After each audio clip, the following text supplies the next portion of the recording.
Welcome to Tax Notes Talk, a podcast from Tax Notes, the leading source of tax news, information, and analysis. Welcome to the podcast.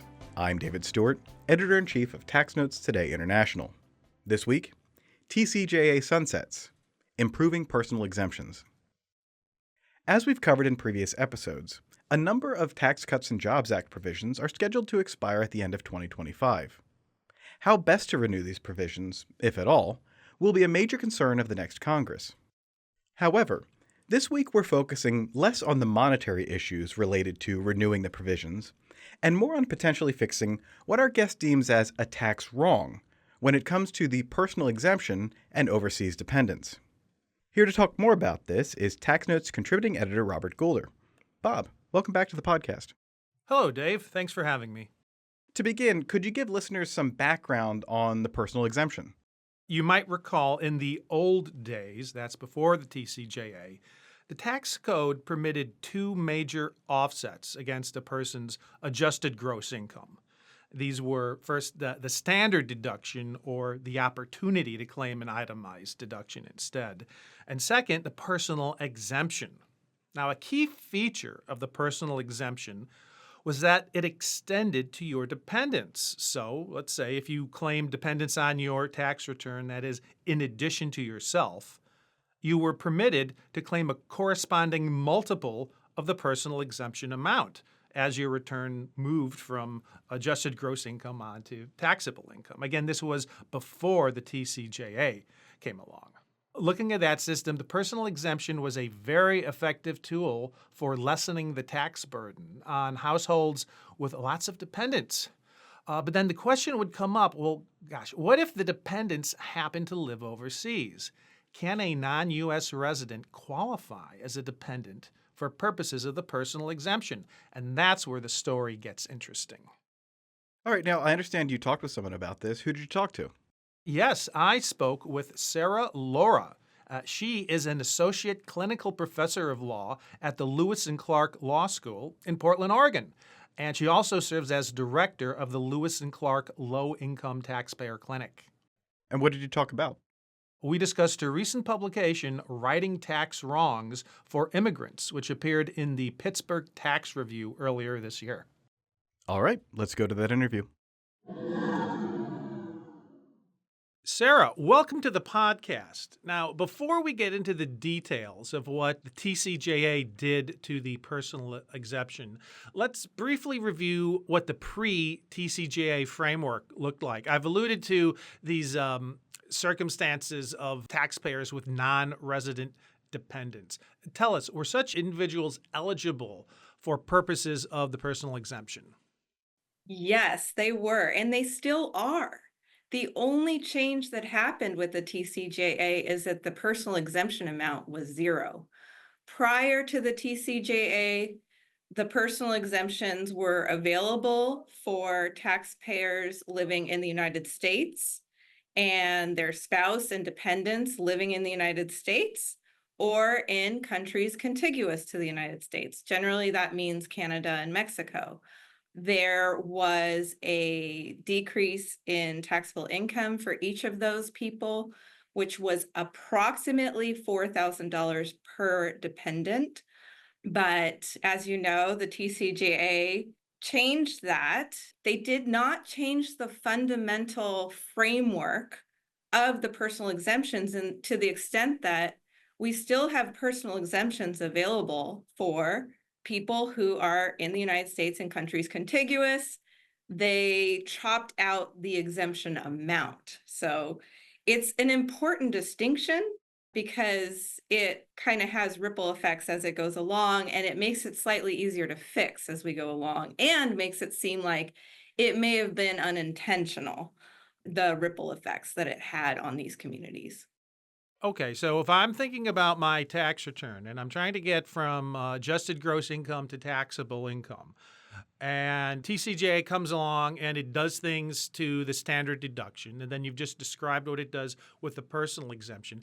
There's this other thing it created called the ODC, the Other Dependent Credit. Can you tell us a little about that? Yes. So after the Tax Cuts and Jobs Act was enacted, they reduced the personal exemption amount to zero, but they kind of offset that with several changes, including practically doubling the standard deduction, doubling the child tax credit, and introducing a new credit called the ODC, the Other Dependent Credit, which is a non-refundable, itty-bitty $500 credit per dependent exemption on the return. So that was kind of the trade-off. They said, yeah, we're getting rid of the personal exemption amount of $4,000 per dependent, but we're going to do these other things to try to offset that problem. And also, rightly so, boost the child tax credit and boost the standard deduction to make it more significant. In my opinion, rightly so, I should say. Now, here's my big problem.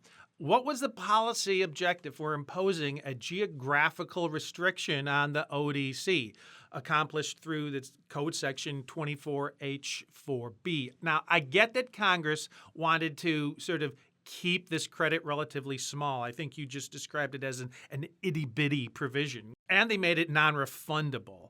But why drop the language about contiguous countries? They did that on purpose. Were they just being mean? What was going on?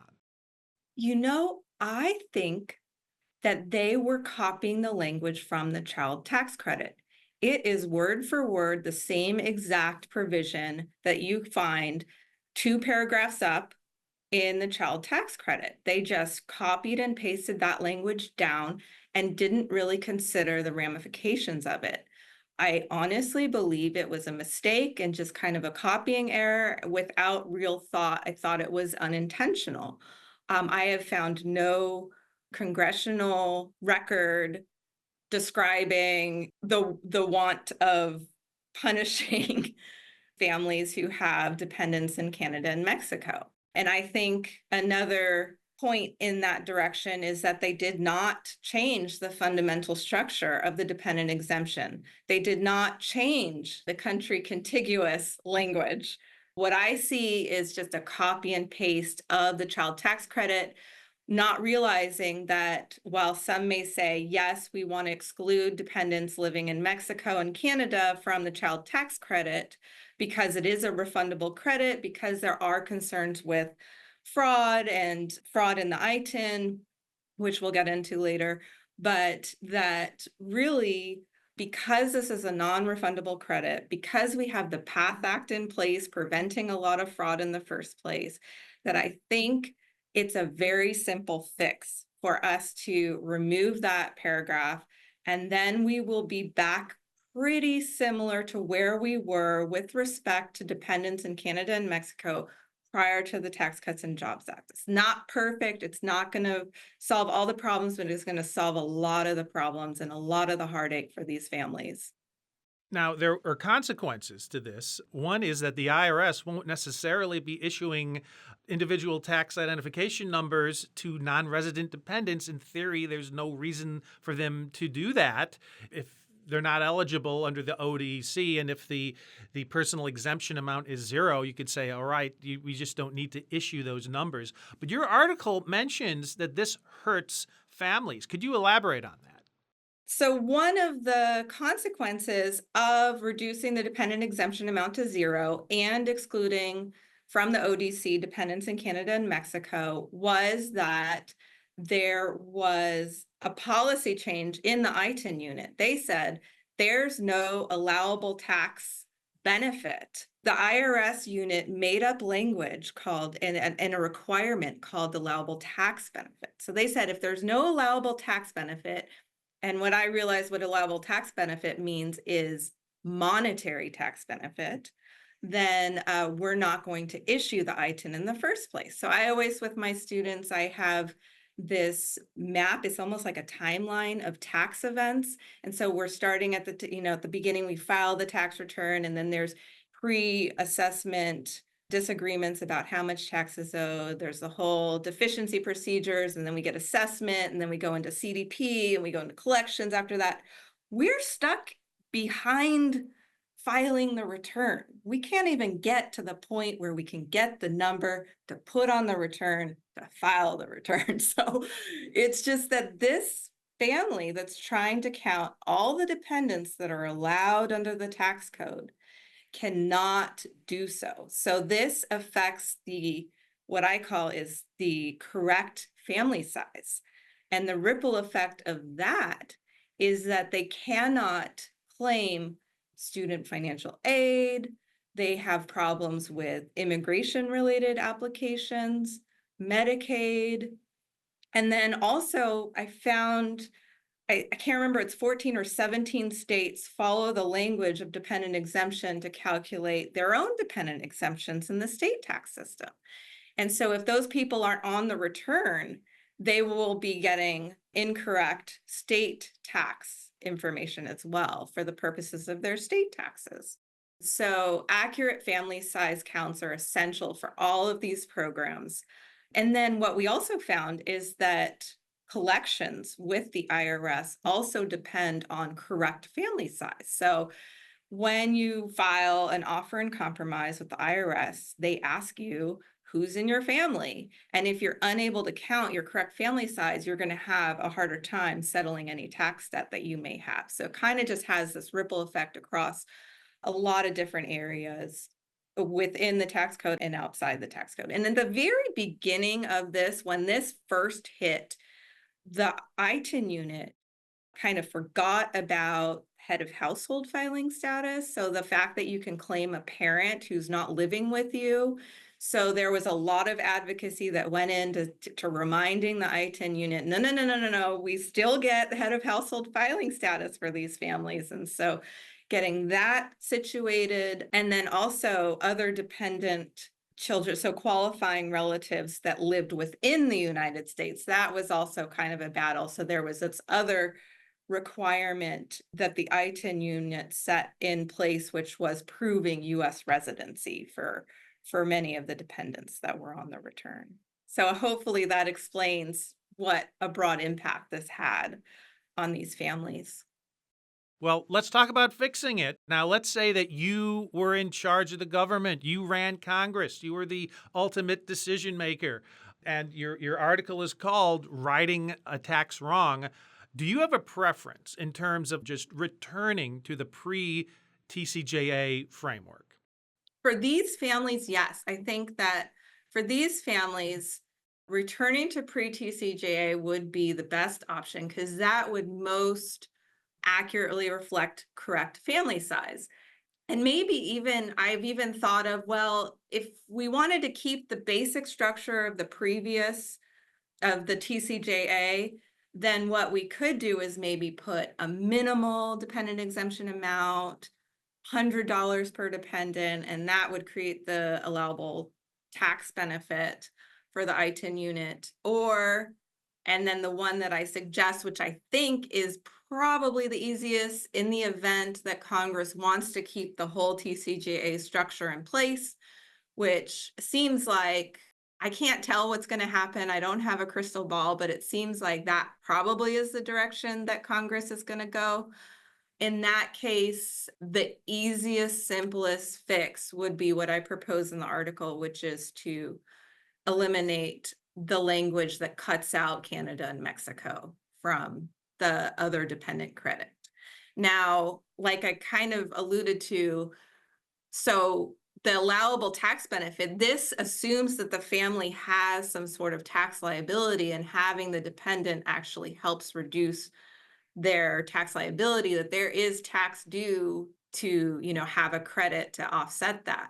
So it's not perfect, but I think it is the easiest, simplest way to kind of get back to where we were.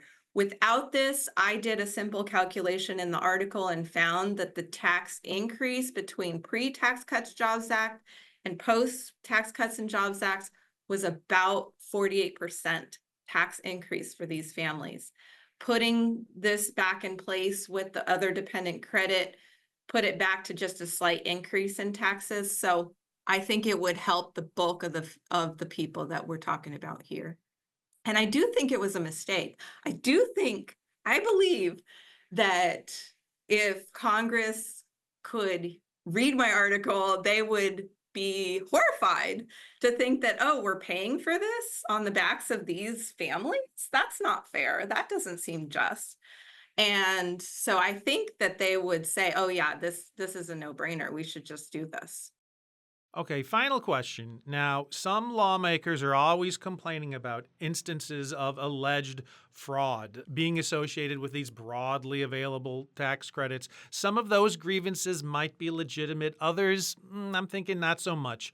Can you tell us, in the context of the ODC, do we really need something as harsh as the Section 24H4B? Do we need something like that to address lawmakers' concerns about fraud? So fraud was dealt with in the PATH Act. We said we are getting rid of all the ITINs issued prior to 2013, and we are going to require people to send original documents, original passports, original birth certificates to the ITIN unit so that they can review them in front of their faces. And this change in the law, I believe, it hugely confronted the fraud issues, that were plaguing the ITINs prior to the PATH Act. So I think the concerns of fraud have been dealt with. There may be a few bad actors here and there. I've been working with immigrant families for 20 years. I have never once had any family that was even a tax protester. I mean, I get that with some of my other clients, but I've never even had a tax protester. There's just kind of this utmost reverence for the tax system and wanting to be compliant and wanting to fulfill their civil obligations to the country in which they live. And I've just never seen that out of the hundreds of clients I've worked with. Obviously, I'm one advocate in one area of the country. I don't see everything, obviously, but I believe if there is fraud happening, it's one or two bad actors. In fact, the early TIGTA report that I read was talking about a single address where a bunch of ITINs were being mailed and a single address where a bunch of refunds were being mailed. To me, that suggests there's a few bad actors out there, but it's not an overwhelming problem throughout the tax system. And then the other dependent credit, as I described before, is an itty-bitty non-refundable credit. It's not one of those credits like the earned income tax credit or the child tax credit where people are getting refund checks sent to them from these tax returns. It's just a non-refundable credit that helps offset the reduction of the dependent exemption amount to zero for these families. And we have been with this language of country contiguous since the very beginning of the individual tax code. And I just don't believe that Congress intended to get rid of it. And I do think that the nature of the other dependent credit as being a non-refundable itty-bitty credit is another way in which fraud just doesn't come into play as much as some of the other credits. Yeah, I think so too. So that should settle the fraud question. And there you have it. That's all the time we have for today. Again, the author is Sarah Lora. The article is Righting Tax Wrongs for Immigrants, and you can find it in the Pittsburgh Tax Review. Sarah, thank you so much for joining us. Thank you so much. Thanks for having me. And now, coming attractions. Each week we highlight new and interesting commentary in our magazines. Joining me now is Acquisitions and Engagement Editor-in-Chief, Paige Jones. Paige, what will you have for us?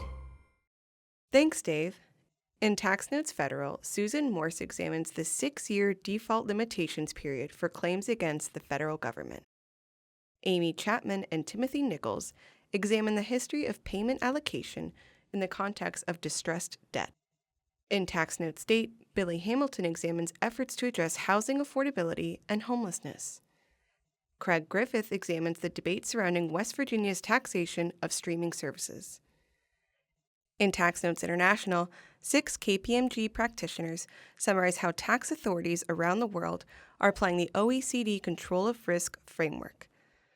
Ruben Aviona examines whether the United States should adopt a principal purpose test over the limitation on benefits rule.